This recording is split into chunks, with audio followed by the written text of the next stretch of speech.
has traveled the country and has personally visited every county in New York State, listening to people's concerns. The Sharpe Way is a show where answers, solutions, and common ground can be found so that together we can forge a new way forward. The Sharpe Way is the way to mutual respect, where no one has to convert to be heard, because you can be as liberal or as conservative as you want, as long as you aren't forcing your beliefs on others. Welcome to Sharpe Way Radio. Because I didn't mute this. Sorry, I was on the phone. Larry Sharpe, so happy to have you with me this afternoon. Sharpe Way Radio, WYSL, Rochester, New York. You can, if you want, give me a call after the first break. 585-346-3000. You know, almost every week I come on and I tell you about something that is hurting the average New Yorker somehow get better.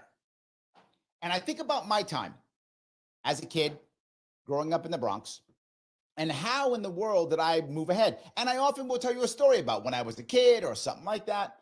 And many of you who listen, whether you grew up in New York City or any city, you can often connect, understand kind of why I think what I think or what happened. I get it. When I was a kid in the Bronx with my mom and my dad, we tried to get out of the Bronx. Now, not initially, to be forward. My dad initially was happy living in that area, was happy living there. That's what he had known. He knew the Brooklyn, but he knew bad neighborhoods in the Brooklyn, and he knew bad neighborhoods in Manhattan, and he knew bad neighborhoods in the Bronx, and it was a bad neighborhood. And he was kind of okay with it. My mom wasn't. And eventually she said, we got to do something about this. And eventually he agreed. So how? How does two people without college degrees, my mom not even a high school graduate, how do two people who don't have entrepreneurial spirit in their background, who don't have mothers and fathers who teach them how to do something like that, who don't have crazy, insane, skills to build something, how could they get ahead? I think in general, they looked around. What did they see in the 1970s in the Bronx, South Bronx, where I grew up? They saw a lot of entrepreneurial spirit. Seriously, they saw a lot of opportunity. My father loved music, loved disco back in the 70s. Donna Summer and the Bee Gees, Earth, Wind and Fire, loved that stuff. Disco and R&B, loved it. Would buy albums, records. For those of you who are a bit younger, that's how we used to listen to music. So yes, he'd buy those. So he decided to become a DJ. Seriously, run DJs, the whole deal, and would go on weekends and be in clubs. And my mom would go with him. They'd go together and go. And I was a latchkey kid, so I was a little kid, and I'd be at home by myself because that's how it was back then. So I'd be away, and they'd do their thing, and they'd come home late at night. I'd wake up and go see my parents, early in the morning, and whatever, move on. So we did. And my mom decided, well, I know how to clean. So she would clean offices and clean houses on the weekends for extra money too, and bring me along. Child labor, but that's what we did. I was scrubbing windows and washing stuff down and throwing stuff out, like 8, 9 years old. I was, yes. But that's how we got out. That's how we were able to eventually, when I was a teenager, leave and go out to Long Island, which for us was a massive upgrade at the time.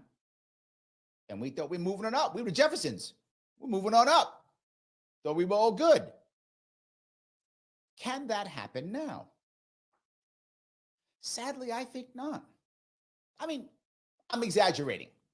Can it happen? Of course. And it still does happen. I don't want to say that it cannot happen. I want to say the odds are against us.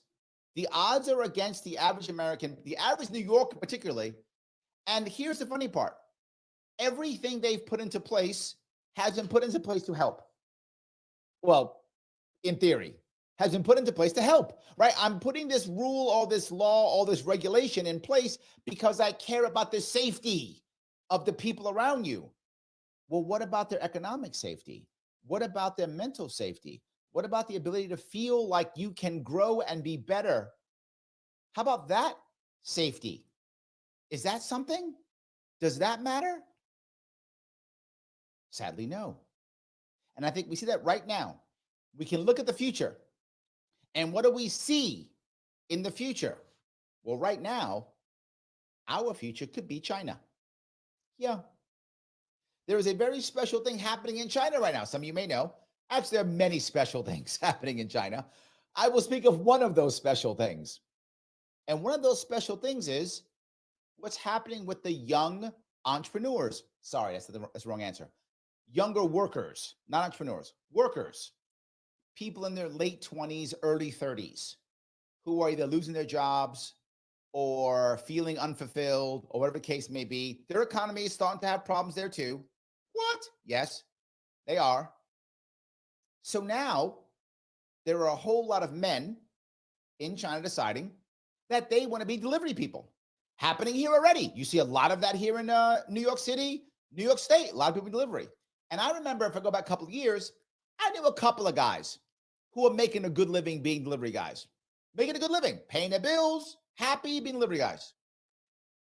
Now I feel like so many of the people are moving towards that lifestyle, which was not a thing. Well, it was a thing, but not a big thing.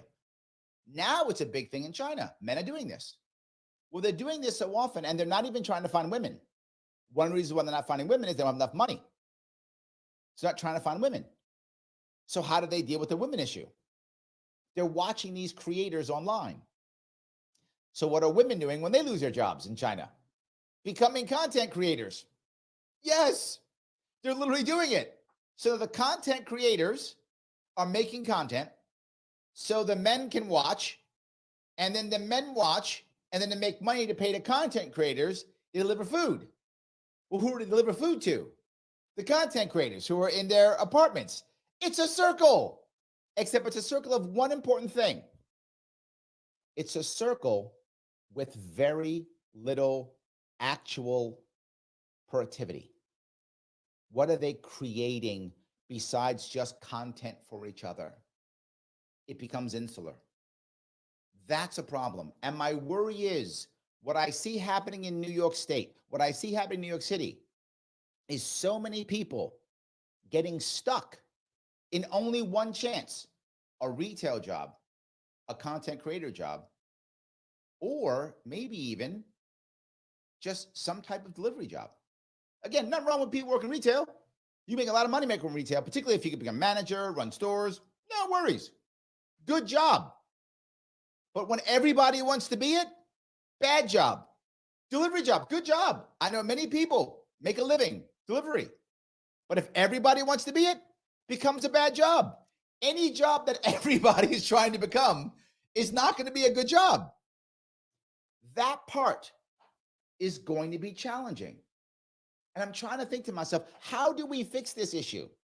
How do we make things better? And the problem is, I have a state which is saying, if you don't get a regular job as they deem regular job, we're going to punish you. That's it. California has already gone there. The idea of becoming a contractor as you see fit, gone. You want to become an entrepreneur? Oh, let the punishment begin. So what they're doing is what they always seem to do. Create an aristocracy. I'm not exaggerating.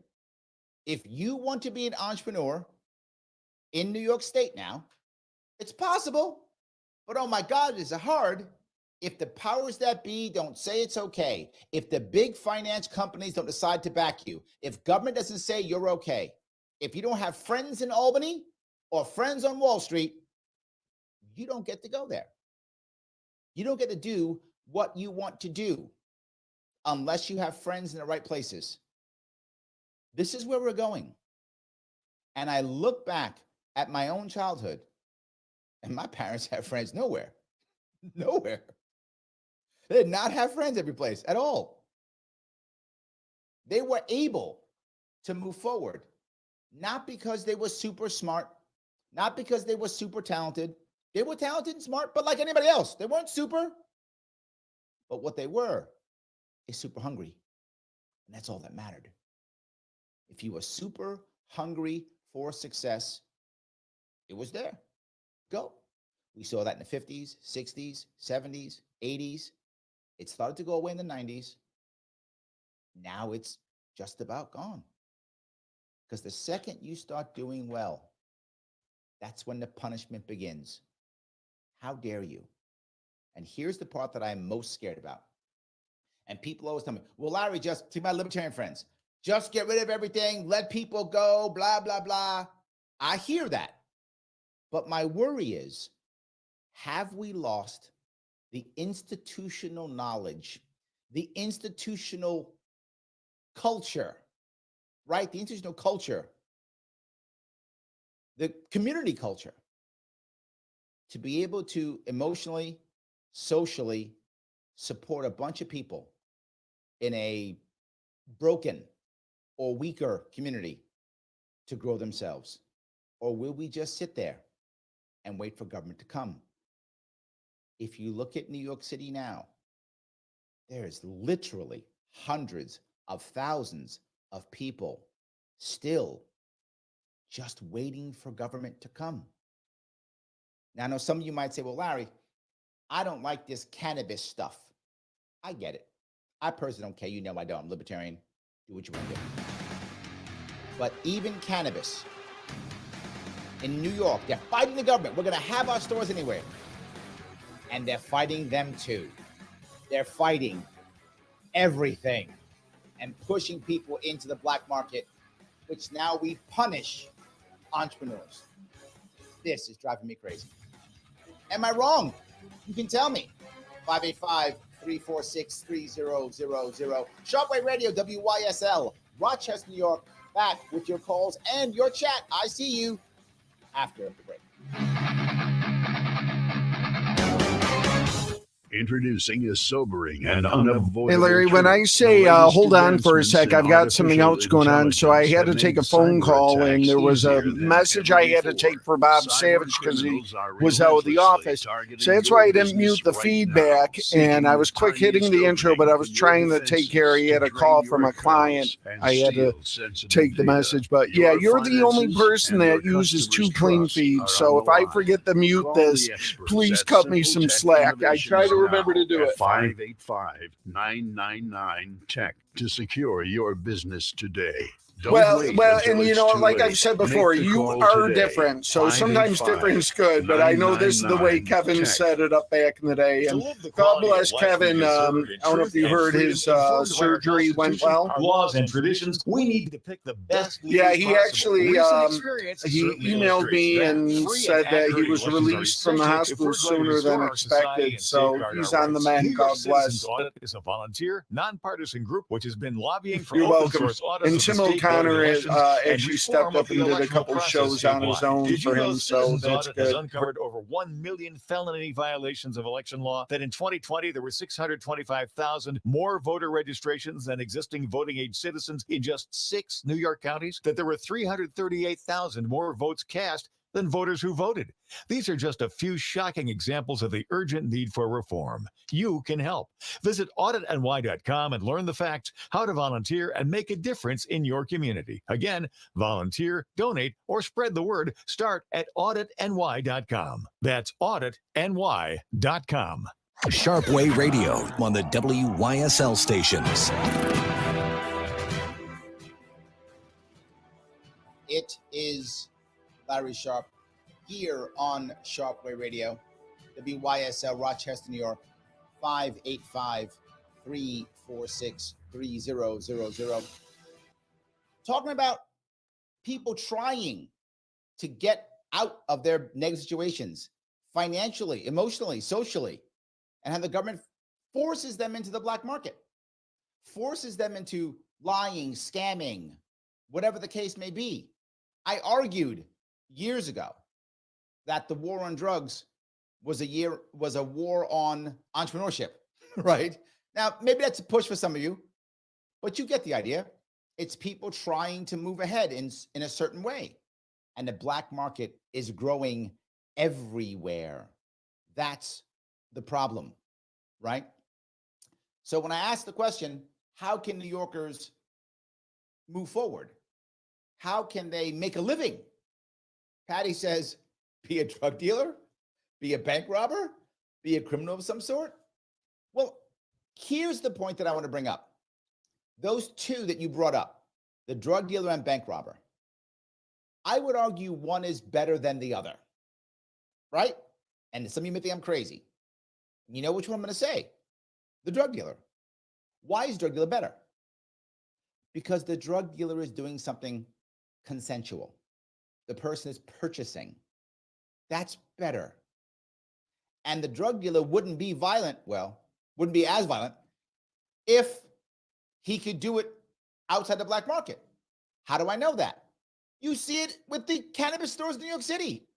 There's no violence there. People are buying and selling their cannabis. The only violent people are the cops because they keep cracking down on them instead of leaving them alone. If the cops would leave the cannabis stores alone, they would be literally safe, regular drug dealers. They would be. It sounds crazy, I know. But the bank robber part, you got to probably pull out a weapon. Some people are going to get hurt. Not my issue. My point is, laws and jails should be for people that we're afraid of, not for people we don't like. It should be for people who will harm you, not for people who will do something you don't like. There's two separate issues there. And again, I'm the squarest guy in the world. Well, I'm exaggerating. The only drug I use is caffeine. That's it. I drink coffee. That's it. That's my drug of choice. I don't even drink. I don't smoke. Nothing. But who am I to judge you and say you can't smoke, you can't drink? Who am I to do that? You do that to yourself. If you think it's wrong, it's wrong. If you don't, who cares? So, any case, thank you for that, Patty. I appreciate that. So, yes. Gene said, I asked for my break at the poll to be at 1 so I could listen to you. Oh, Gene, thank you. That is so nice. I appreciate that. Anthony says, apparently gunsmithing is now illegal as a hobby in New York. The New York government says 2A doesn't exist there. For those of you who don't know the story, Anthony, thank you for that. You are correct. Another perfect example of this. You hit this perfectly. All right. Number one, there's a guy named Dexter Taylor here in Brooklyn, New York City, in Brooklyn. I did a whole show on it. If you care, you can head to my YouTube page, Larry Sharpe YouTube page, and look for Dexter Taylor. He was convicted of, I'm not sure what. Literally, the guy legally, I want to be clear, legally purchased firearm pieces and assembled them in his home as a hobby. He sold them to nobody. He offered them to nobody. The ammunition he had was non-existent. No ammunition. He was just, it was a hobby. He was going to become a gunsmith. He was considering this becoming a profession for him. So he was taking his time to figure this out, to say, hey, this might be a profession for me. I might want to become a gunsmith. Again, bought it on a credit card, legally, nothing illegal. But because our Queen Kathy, first of her name, destroyer of the Bill of Rights, she said, oh no, we can arrest him and put him in jail. Why? Because of the new ghost gun, which made illegal guns illegaler and added more illegal stuff and made everything illegal. So now just having things makes you a violent criminal. And he was convicted. And when he was convicted, some of you are going to go nuts when I say this, the judge literally said that the Second Amendment doesn't exist in this courtroom. She said, you can't use it here. It doesn't apply. He was charged with having guns. And she said to the jury, the Second Amendment doesn't apply. I have told you all more than once, the Second Amendment in New York State is the second suggestion. It has been destroyed in New York State. Perfect example of this. You might say, wait a minute, that guy had guns. He's going to sell them, right? No evidence of that at all. They didn't even charge him with that. He wasn't even trying to. He was trying to learn a trade on his own because he's brilliant. He was learning a trade on his own so he could go off and become a gunsmith. He was trying to make a living. By the way, his criminal record, clean.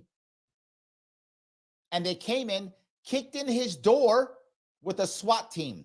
I'm not joking. Kicked in his door with a SWAT team. Why? You could have arrested him on the street and then went in. Nope, you had to use a SWAT team. Because guns. Oh my God. Thank you for that, Anthony. This perfect connection. The guy's just trying on his own to figure out if he wants to become a gunsmith with his life. Now you might go, Larry, I don't want to be a gunsmith. It's not you, it's him. He thought that was a good idea. Let a brother get himself out of Brooklyn the way he wants to get himself out of Brooklyn. Why do you care? Not hurt anybody. Wasn't even selling them. And now he's convicted, and the odds are he will spend at least 5 years in jail. I'm sorry, in prison. Yes. By the way, he's in his 50s. Yeah, that is how bad it is. I am upset by that. Thank you for bringing this up. It does drive me crazy. Those whole pieces completely drive me crazy. Joe says, Larry's parents made him a libertarian. Home Alone and child labor for the win. Maybe, I don't know. Maybe it's true. I'm just saying it is a big problem. And for some reason, it wasn't seen as that bad back then. Somehow I became okay. I know a lot of people my age who were latch kid keys or had babysitters they'd go to on their own or walked home from school by themselves. Remember those things. Joe goes on to say, I delivered food for 17 years. I know lots of people who've taken that on as a career. Good for you. Making money. Some people use it as a side hustle. Some people use it to pay the bills. Again, why do I care? Not my issue.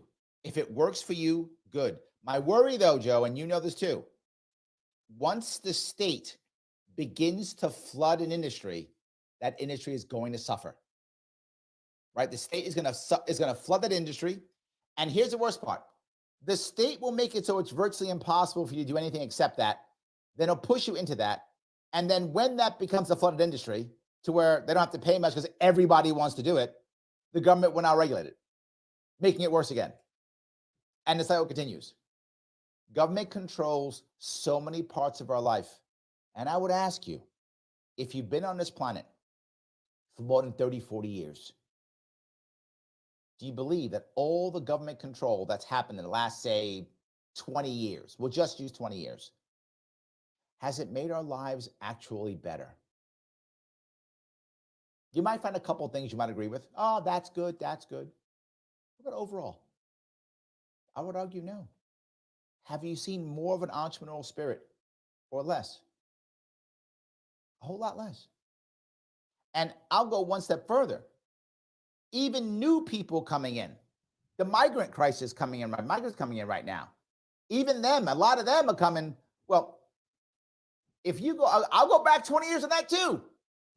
Most of the migrants, when they came to America, were not coming here to get debit cards for food. That wasn't a thing. They were coming here because they want to work. Now, you might have been mad at them for that. You don't like illegal immigration. I get it. Not mad at you for that. I get it. You have a right to feel what you feel. But you would still agree, whether you liked it or not, that they came here because they wanted to work, not because they wanted to get a debit card for food or hotel stays for 60 days. That's not why they came here. I'm not sure that's true now. I feel like many of them are coming here because, hey, I can hang out for a couple months, figure some stuff out. Way different. And that's our fault, not theirs. That's our fault, not theirs. We should be saying, if you want to come here, you got to work. And if you're an American and you want to work, it should be easy to work. If you want to start a business, it should be easy to start a business. You should stop pushing people into the black market. All right, you tell me if I'm right. Tell me if I'm wrong. 585-346-3000. Larry Sharpe, WYSL, Rochester, New York, Sharpe Way Radio. Back with your calls and more of your chat. I do see you after the break.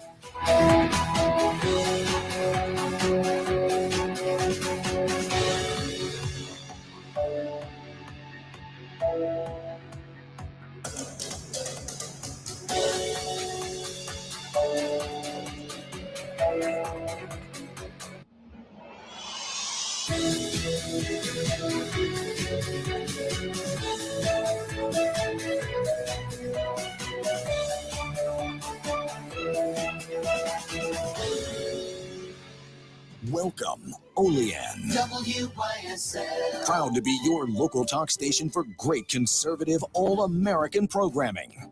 Here's the latest forecast from the News 10 NBC Weather Center. For tonight, rain likely, a little breezy out there, temps in the 40s. On Wednesday, a shower early, temperatures in the 40s, and then dropping into the 30s. Some slow clearing in the afternoon, but a cold breeze out of the north. Chilly weather, but back to some sunshine in the 40s to near 50 on Thursday, closer to 60 on Friday. I'm Rich Cornelia, WYSL. It's never too early to get ready for good weather and good times with your new ride from Victor Chevrolet. Now, lease a 2024 Chevy Trax 1 RS front-wheel drive. Just $219 a month for 24 months. Get the all-weather safety and capability of a 2024 Chevy Silverado LT Crew Cab for just $359 a month for 24 months. And then there's the 24 Chevy Equinox all-wheel drive LT. Only $249 a month for 27 months. $2,500 cash or trade equity. Tier 1 credit approval. Lessee responsible for repairs and maintenance. Must have lease and household for all these lease deals. Conditions apply. Get details at dealer. All factory rebates, incentives, and discounts apply. Whether you drive a Chevy or not, you can always trust your vehicle to our Chevy Certified Service Department. And check out our great used vehicle inventory, too. Come see how easy it is to do business with us. Together, let's drive at Victor Chevrolet, Route 96 in Victor. Visit VictorChevrolet.com. Check out our great used vehicle Your inventory. great yard starts with products from Springwater Amish Workshop. Do you have a place to store the bicycles, lawnmower, garden tools? These buildings offer the storage solution that fits your lifestyle. Pick your style, colors, siding products, special features, and options. Visualize your family relaxing in a beautiful gazebo. We can create an outdoor room just for you, crafted from wood or vinyl, your choice. Get ready for summer entertaining with new outdoor furniture. Choose from quality handcrafted poly furniture that withstands the elements, is comfortable, durable, and features stainless steel hardware in your choice of double kiln dried, pressure treated, premium grade, organically treated Southern Yellow Pine. The Springwater Amish Workshop Open House will be Saturday, May 4th. Win great door prizes like a poly dining table and Adirondack chairs, a poly patio chair with side table, or a pine windmill, no purchase necessary. The kids will love hot, fresh made pretzels just like last year, and you can get a 5% discount on buildings sold April 28th to May 4th. Springwater Amish Workshop, Route 15, now open Monday through Friday 9 to 5, Saturday 9 to 3, SpringwaterAmishWorkshop.com. Introducing a sobering and unavoidable truth. The latest advancements in artificial intelligence have made cyber attacks easier than ever before. Cyber criminals are relentlessly targeting your business right now, seeking the tiniest opening in your defenses to drain your accounts and steal sensitive data. Your finances and your customers' trust are on the line. Call the experts at Simple Tech Innovations now at 585-999-TECH to secure your business today. Don't wait until it's too late. Make the call today. 585-999-TECH. Baskin Livestock's success in recycling food waste into animal feed comes from a focus on growth and a belief that there's value in what others are tempted to discard. Their bank feels the same. While other financial institutions cycle through business relationships, Tompkins Bank knows the best things are worth preserving and lead to long-term growth.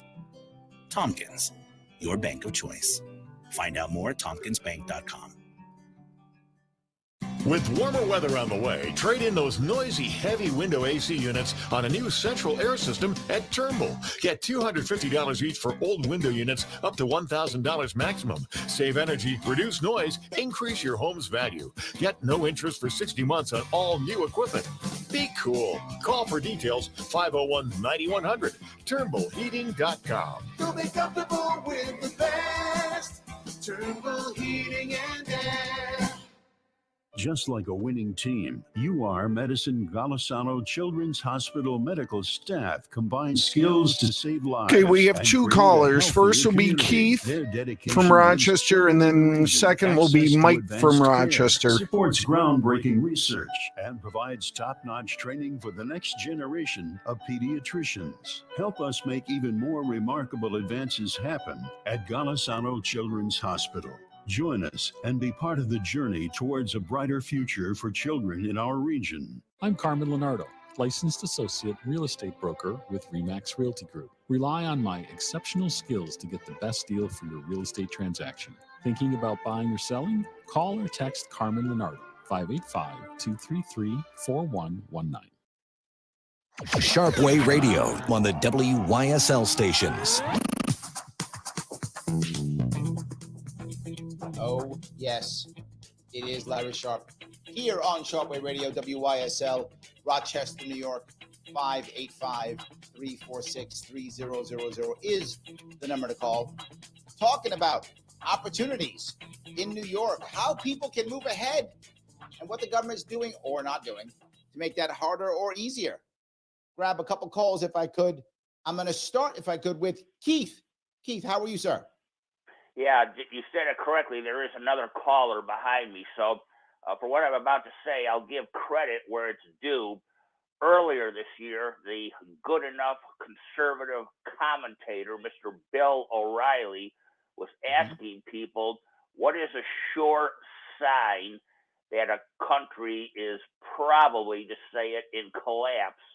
And the answers that anyone might think of are not the easy ones that would come right up front. And Mr. O'Reilly gave the answer, and it's correct. It's when you start to really notice any country's legal and justice system really in decline. And I think for you, Mr. Sharpe, all of the topics you bring up, even though today's may not have to do with exactly that, the overall legal and hoped for justice system. I think if everyone in your audience were to pick up on your narrative, Mr. O'Reilly is definitely correct. In closing, our country is in serious decline legally, whether it's law warfare like they're waging against Trump, whatever you think of him, etc. But to bring it full circle, when you have the justice system collapsing and everything you've been talking about today, sir, I think if you'll really look at it in a meaningful and rational way, everything you stated today, every topic touches on the legal system, and we are in serious decline. And that right there answers your overall question, why we can't get ahead today with every regulation from government and the legal system being turned against the American people. Thank you. Bye. Thank you, Keith. I agree. And let me touch a couple of those pieces. I think you're right. And I will focus on a couple of things. This, I think, is the overall issue. And this is going to sound conservative of me. So some conservatives are going to like what I'm saying. But I believe it. We have ignored for many years the Constitution and Bill of Rights.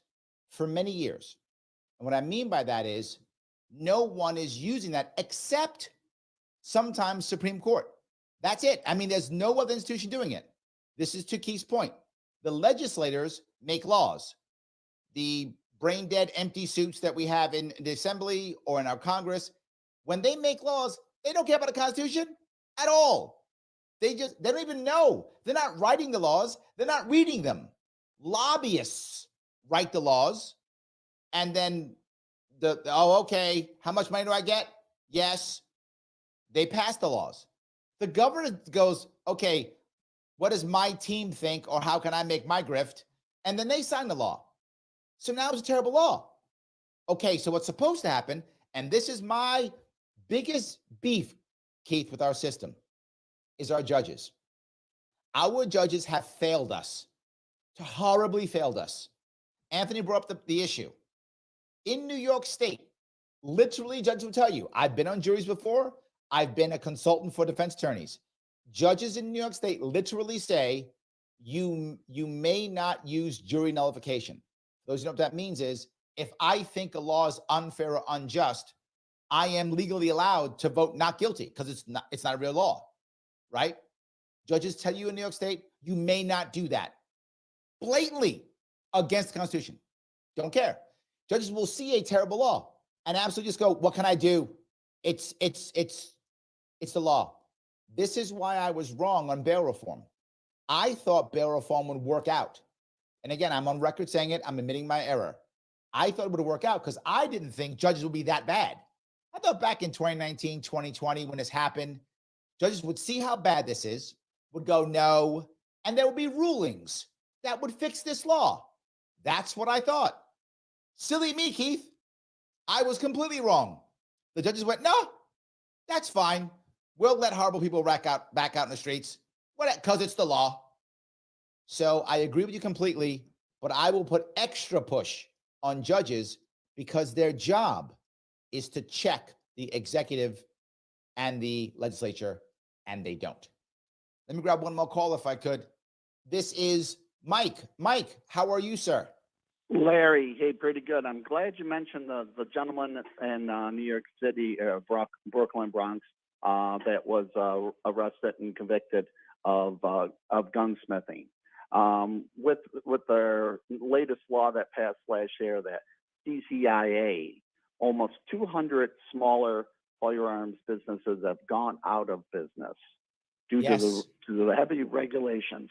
Well, these are the guys, the small guys, the hobbyists who had their licenses, who did it the right way, got their federal license, their state licenses, but were driven out of business by the regulations. Okay, so it happens all the time.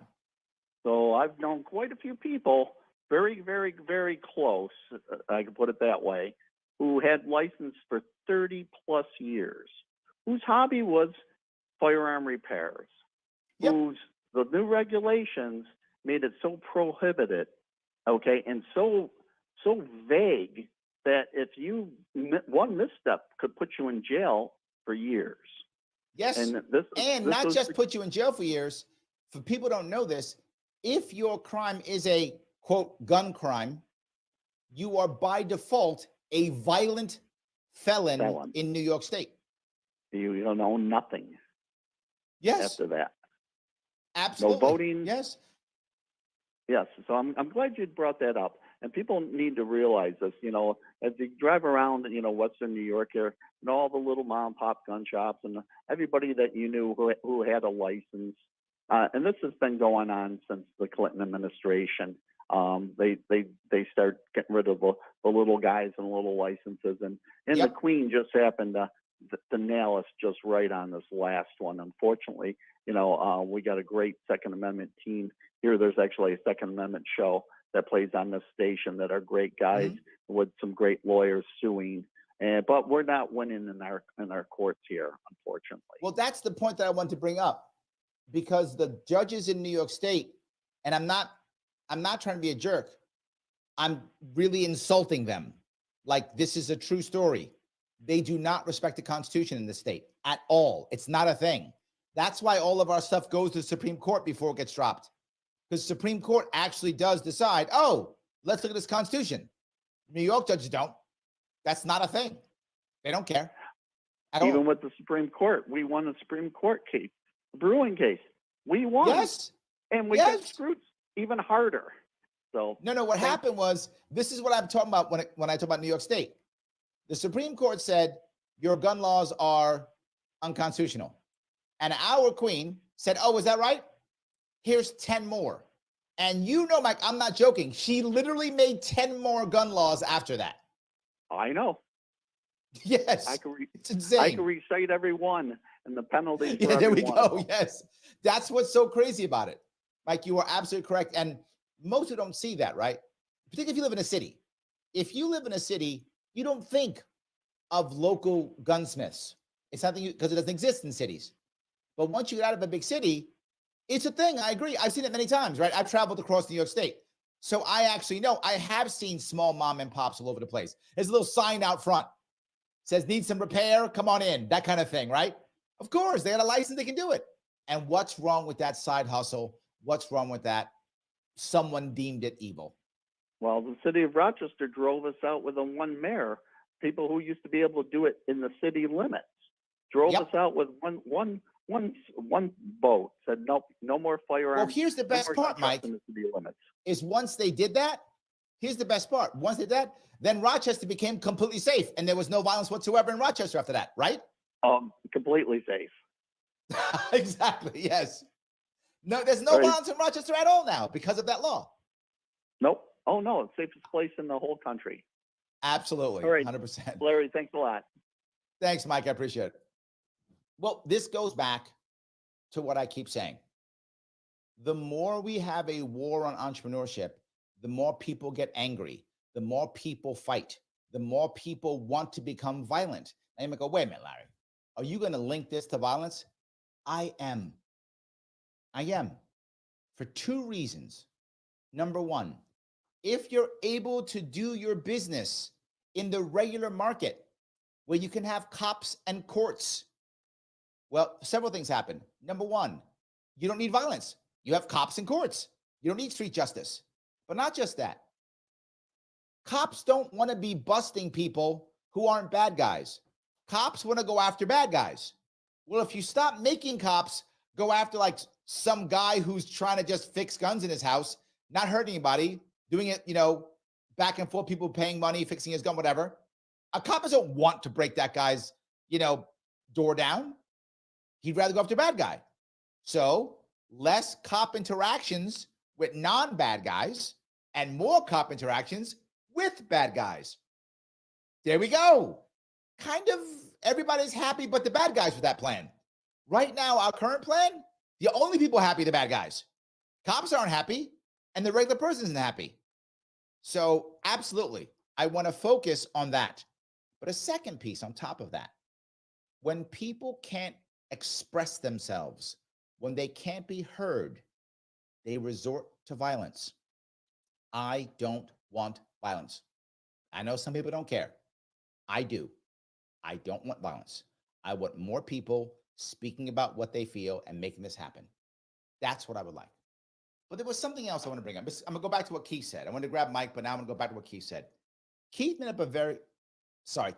a very interesting question. How do you know your culture is falling? Well, there was someone else who talked about the Roman Empire, and he brought up another idea. He said one of the signs you could tell that Rome was falling is because people forgot what it meant to be Roman. To be Roman, what was that? Now, Romans were different in citizenship than we are. We're much more open with our citizenship. I'm not against that. But the Romans were very much harsher on their citizenship. Who's a citizen, who's not, what a citizenship meant, what it meant to be Roman, all those things. And you might go, Larry, you talking like a cultural issue, like you got to be Christian or you got to be Jewish or whatever. No. What it meant to be American, I think it's supposed to still be the same, was to believe in everyone's basic freedoms and basic liberty and basic ability to try to move forward. It was life, liberty, and the pursuit of happiness. Everyone deserved life, everyone deserved freedom, and everyone deserved the ability to pursue happiness. Not happiness. Americans are not guaranteed happiness. We are guaranteed the pursuit of happiness. That's what it has meant to be an American. I'm not sure that's true anymore. So I say Keith is correct, but I'm going to do an and. On top of that, have we forgotten what it's about to be an American? If we have, we're in trouble. 585-346-3000 is the number. YSL, Rochester, New York, Sharpe Way Radio. Back with your calls and your chat after the break.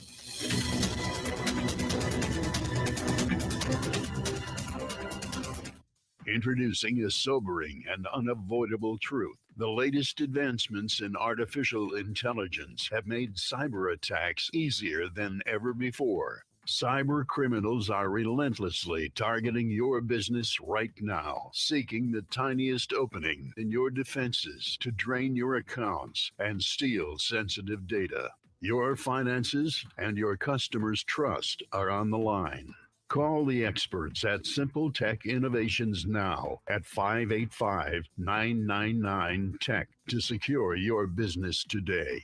Don't wait until it's too late. Make the call today. 585-999-TECH.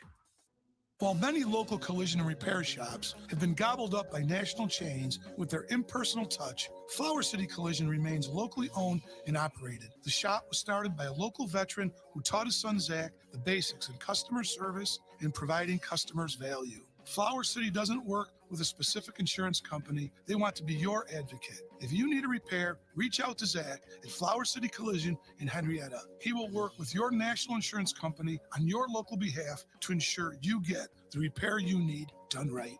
Avon Gun and Hunting Supply, a locally owned and operated gun shop here for your hunting needs. With changes in New York State laws, they'll work with you to fulfill your needs. Open from 10 a.m. Tuesday through Saturday, Avon Gun, East Main Street, next to Tompkins Community Bank. Livingston County Pizza Company and Gluten-Free Bakery has a great deal on Tuesdays. A large 4-topping pizza for $18, regular or gluten-free. Call 226-9575. Open Tuesday through Sunday. Livingston County Pizza Company and Gluten-Free Bakery in Avon.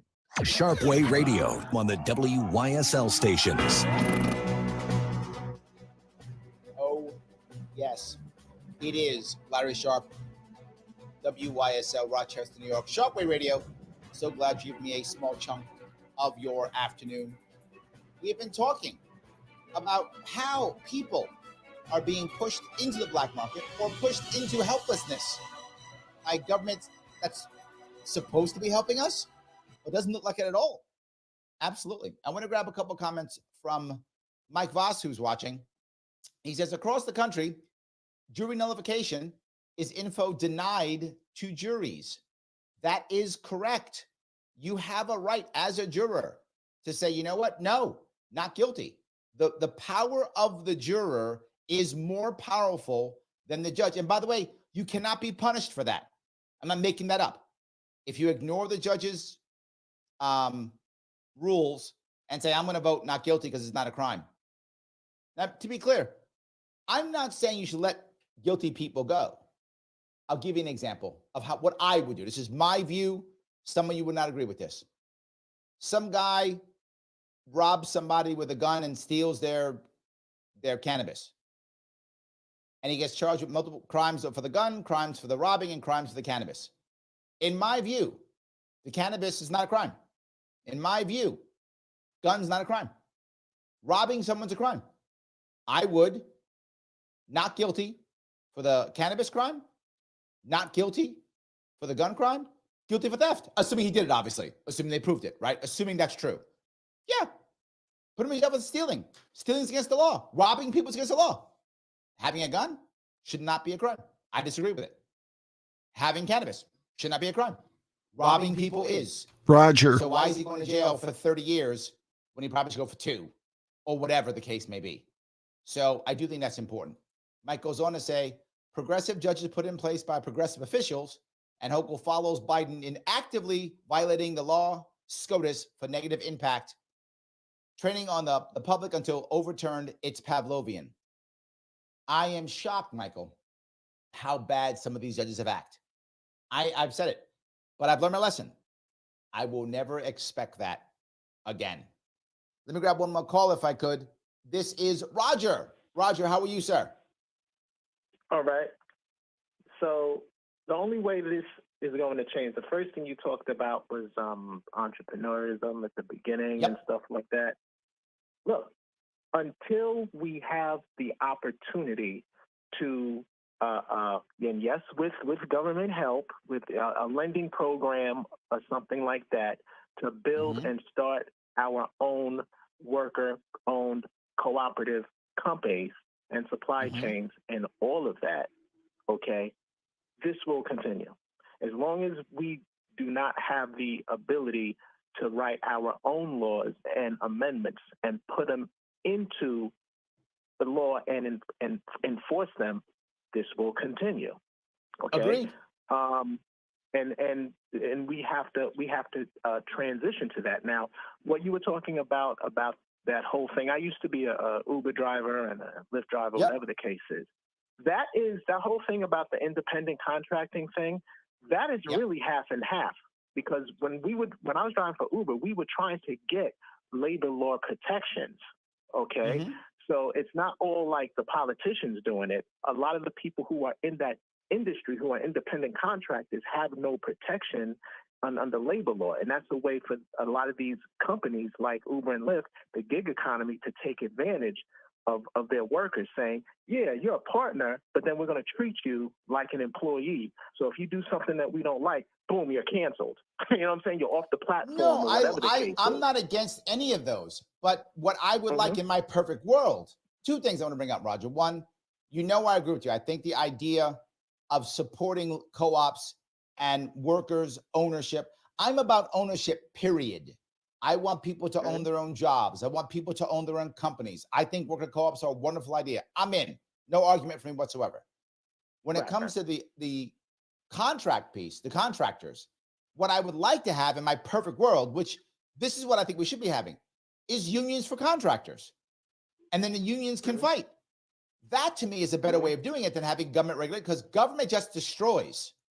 If we were able to support unionized drivers, well, they can argue for any way they want, right? Look, we have the vehicles, we have the cars, we have the skill set. Join our union, and we'll make sure we get treated effectively. I think unionization was the answer for that. Do you think I'm wrong? I go beyond unions and go toward worker cooperatives, because unions are great, but they only give you leverage in the workplace. You have no ownership. When you're a worker cooperative, you have full power. Agreed. If we would support more of that, and I go one step further, if we would support localism, even in that. Of course. Yes, of course. I think we're on the same page. Is local, right? Yes. Well, hold on. Now, politics should be local, but the politicians try to always make it national, so you ignore local. 2 minutes. Yes, because it's a lazy way of getting you to vote for their party, because they attach you, which is why I want to abolish political parties, to make the politician unconnected with what some clown did at the state or federal level. Oh, you got to answer for that, and that's your party. It's like, oh, I really got to answer for that. Okay, let me do this bad faith defense of these clowns that are in my party. Whereas you have no parties, oh, that's him. Hold him accountable. I ain't got nothing to do with that. That's correct. I agree. Roger, thank you so much, my friend. I appreciate it. All right. Look, I am always about ownership. Always about ownership. The more people, and again, I'm going to be clear on this. You shouldn't have to own things if you don't want to. Some people get upset and go, well, Larry, what if I don't want to own stuff? What if I just want to have a job? Wonderful, right? Maybe you don't know what you're doing right now. You're restarting your life for some reason. You had a divorce, or you had a problem, or you're just young and you're restarting your life. No worries. Own what you think you want to own, but you should have the option to own to the best of your ability. You should have the option to work for a company that's a co-op if you want to, or one that's a regular standard employee-employer relationship. I do not think the whole world should be co-ops. I think we should treat co-ops the same as any other business. We should encourage them, encourage ownership. And people who want it can do it. People who don't. Sam brings up, if workers in my company try to steal my company from me, I would not be pleased. Yes, they shouldn't steal it. Options, Sam. Options. Always choice, always freedom. I am so happy you guys gave me a chunk of your afternoon. I will see you all very soon.